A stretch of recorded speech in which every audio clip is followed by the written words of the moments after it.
Edon Fiberglass, makers of quality prefabricated or custom-designed columns. Columns come in all sizes and shapes. With proper installation, they can add beauty and elegance to any structure.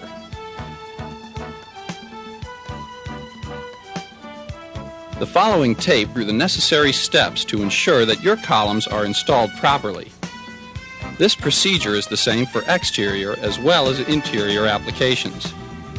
Before beginning, check that you have received TM, or thick mix, and a catalyst.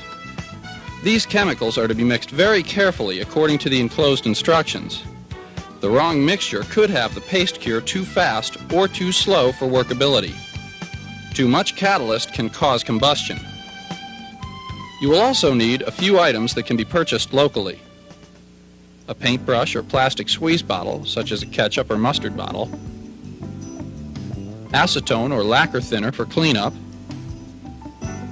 body filler and hardener available at automotive supply shops, sandpaper, 40, 80, 220, and 400 grit, sanding block or airboard, primer from the hardware store, straps, 3 from the automotive supply shop, mechanical or air-powered riveting tool, stainless steel rivets or drywall screws,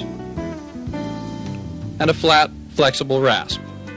When receiving a multiple of columns, they are pre-matched at the factory and marked in alphabetical or numerical order. The halves that are marked the same go together. 2 columns marked A and A are a pair. Our first step is to cut wood blocking for the purpose of anchoring both the top and bottom of the column to the structure.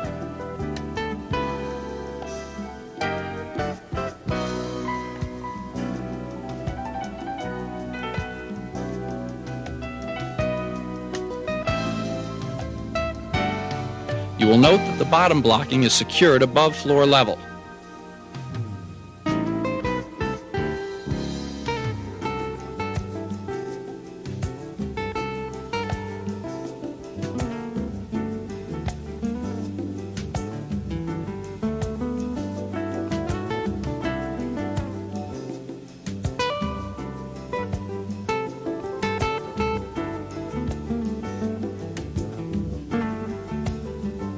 Next, fit column half to the wood blocking.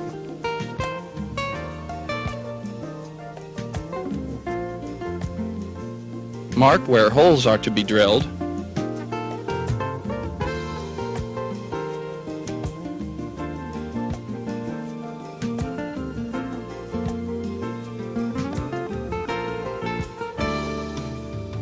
Drill and countersink holes.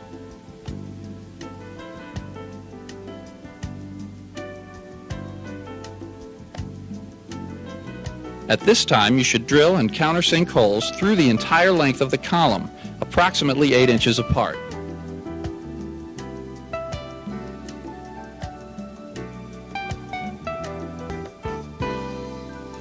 Drill only the edge that does not have a lap joint.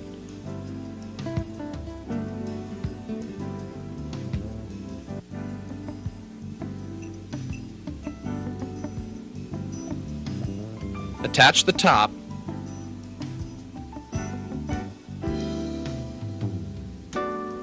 then the bottom.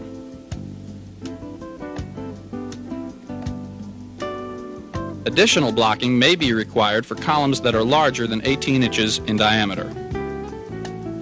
Now you are ready to install the second half.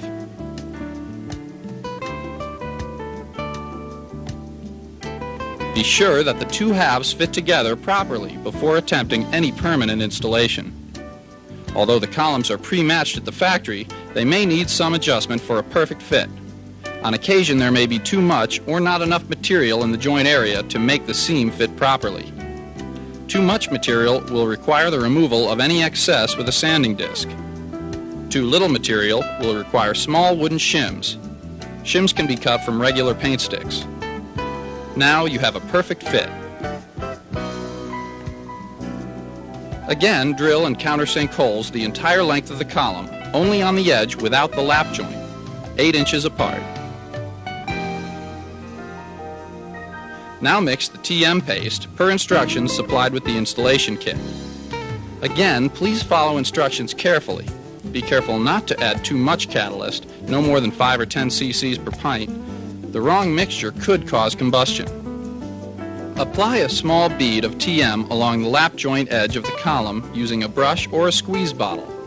This is to ensure that any voids are filled.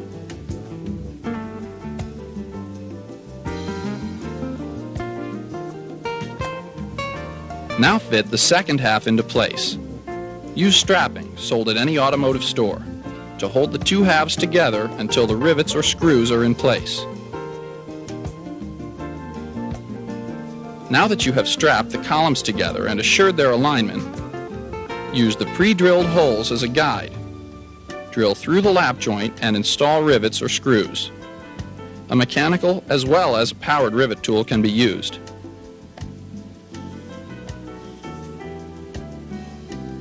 Remove strapping and clean seams with acetone to remove any excess TM. Allow the TM to dry.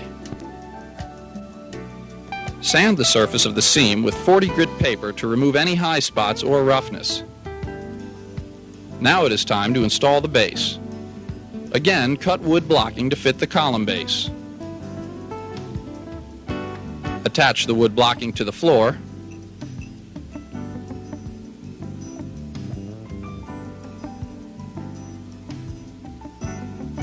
Make sure the base fits together properly.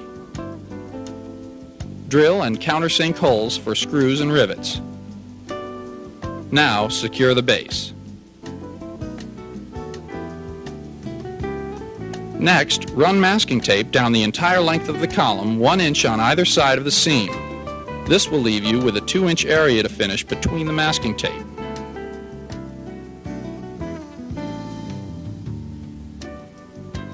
Mix the body filler. Mix in an amount of hardener until the filler becomes a darker shade of color. The darker the color, the faster the hardening time. Mix only an amount that you can use in 15 minutes. Apply body filler with a squeegee. Be careful not to leave any bubbles. It's not necessary to load the filler on thick. Remember, the more excess you have, the more sanding is required. Apply the filler evenly.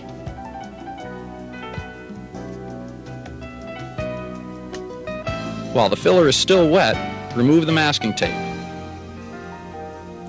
Fill all holes that were recessed for rivets and screws.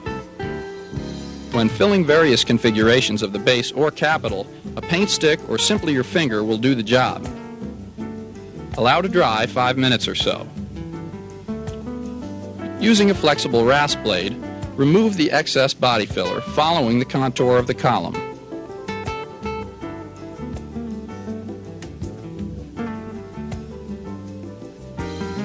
Sand body filler using an airboard, hand sander, or sanding block. Start with 40 grit paper, then 80 grit, then 220 grit. Sand surface till smooth.